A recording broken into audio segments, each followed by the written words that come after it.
One of the most memorable dreams I ever had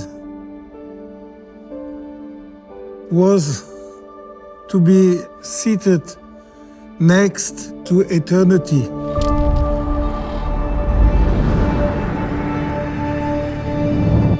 I think this is a very crazy and impossible dream.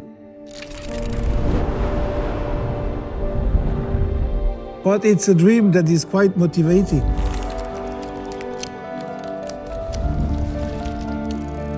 Because who doesn't want to become eternal?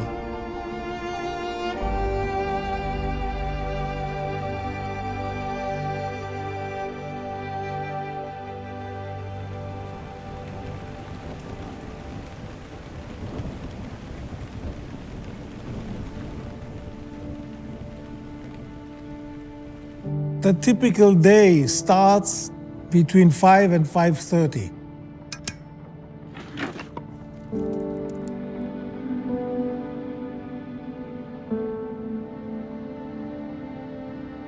Because 5:30 is the average time where the bird starts to sing.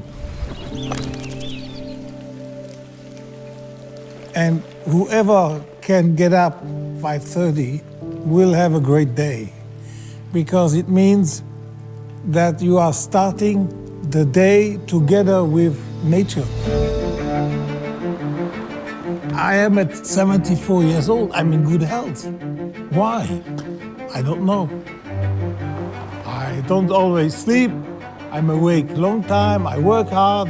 And even though I don't help my body, the body knows what to do. So I'm in good health despite myself. So now I have been 50 years in this business. I had 50 years of happiness, and I have zero nostalgia. And of course, the huge pleasure to be again active in the watchmaking art and not in the watchmaking business.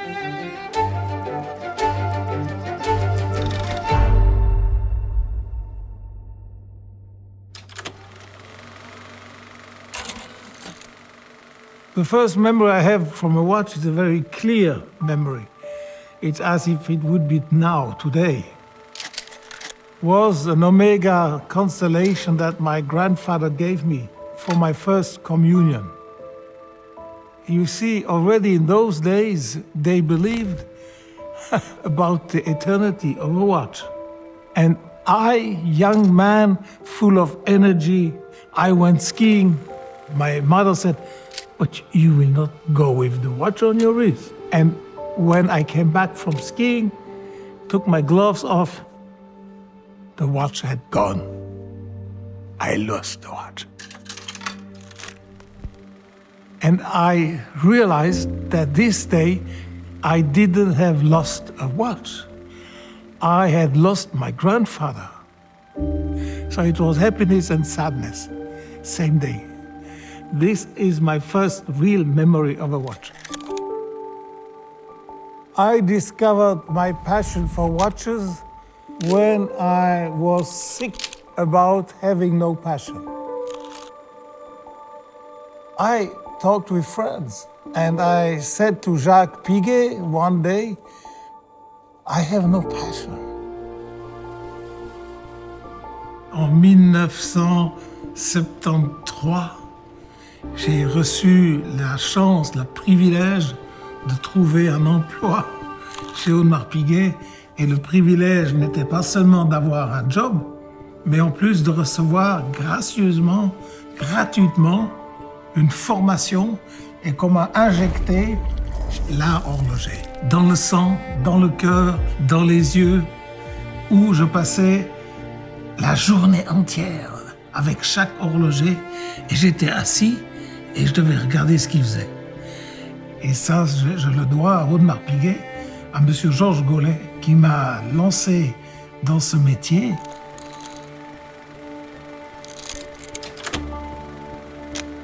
After Audemars Piguet, a very essential chapter began in my life, Blancpain. Because it was my first brand. Jacques Piguet and myself, when we bought Blancpain for $22,000, there was no factory. There were no people, no employees, nothing. There was just the name Blancpain. The industry was in a huge, big, terrible crisis, the quartz crisis, when the whole world thought that the future is quartz. Finish the watches that make tick-tock, tick-tock. So it means in 1981, we could claim we are the oldest Swiss watch brand since 1735, and today we still have not made a single quartz watch, and we will never do, because quartz is not an art. Quartz is a technology, and whoever is in art leaves technology by side. That was such a strong argumentation. 10 years later, we were leaders in mechanical classic watches. The biggest blow was that I suffered to be alone. And when you run a company, you have a tendency to be alone. And I could not manage this, which means slowly, I had some bad ideas, and I lost a little bit of courage, and I couldn't master all the problems. Suddenly, I saw the problems bigger than they were. And so, in 1992, we decided to sell to Swatch Group. I was very depressed. I sold my passion. I sold my people. That's a disaster. This sell woke me up. Wow, what did I do? Suddenly I woke up and I said, no, that's not possible. What I sold cannot be.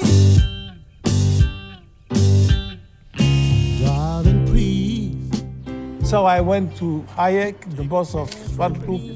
I said, listen, I sold, but I made a big mistake. And I know you will never sell it back to me, but let me at least be the CEO of it. And he said, yes, with pleasure. I give you the responsibility of Omega, but Blancpain is still yours, but you must focus on Omega. And that period was extremely rich for me, intense period with a lot of ambassadors, with a lot of marketing, a lot of power, also a lot of success. And I helped Omega to get reborn. After Omega came my next big chapter, and that was Hublot. When I took over Hublot, we were already art. Why don't you do it, baby? And not only art, but we were also design. And we were also avant-garde, the brand of disruption. That's my signature. And that is the signature I wanted to give to Hublot. So Hublot was a very, very interesting brand. I see it as a gift. After that followed Tag Heuer, where we relaunched the Don't Crack Under Pressure campaign. And also, we did the first smartwatch that ever existed in the Swiss watch industry.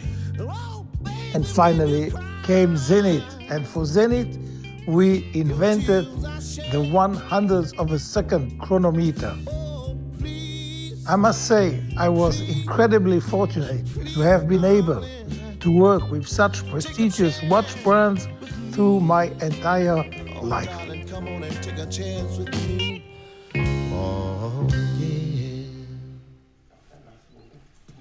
Hey, gentil. Gentil chien, hein? T'es gentil. T'es gentil.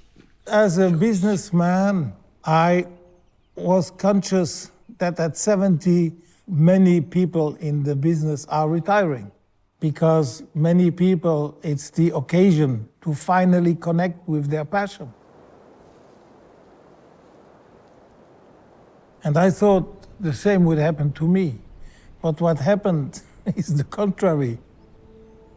I suddenly felt that I have no reason to exist.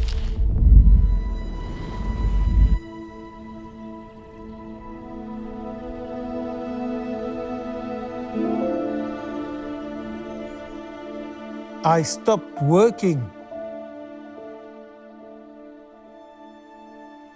The experience to live without passion was impossible for me, because once you retire from a passion, you are a dead man. And during those times, I think I was doing too much sport. And even God couldn't stop me.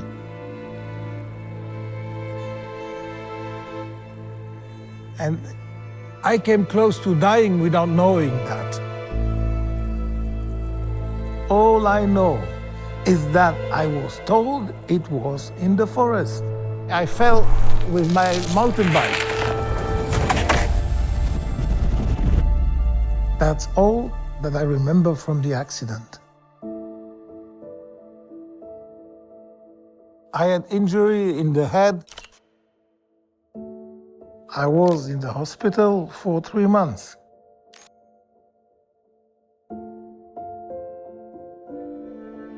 During those difficult times, I had the fortune to have my wife Sandra and my family by my side. If you are coming close to death, then you really realize that your life can be shortened quite quickly.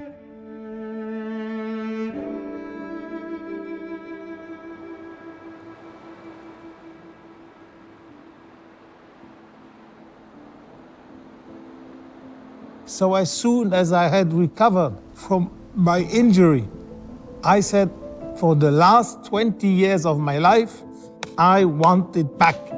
I want to come back to what I had before. I have to reconnect to Blancpain. The best way to reconnect would be to start again a very small company with very high quality movements, where everything is made by watchmaker masters who would produce 20, 30 watches per year. And I gave up everything I had, and I said, I will concentrate and I will develop the brand J.C. Biver.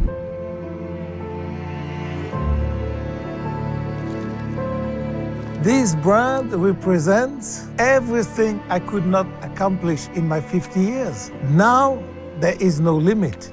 And that's the beauty, that we can now build a brand that goes to eternity. A mechanical watch is a piece of eternity, because in 100 years, it will still work. And eternity has no competition.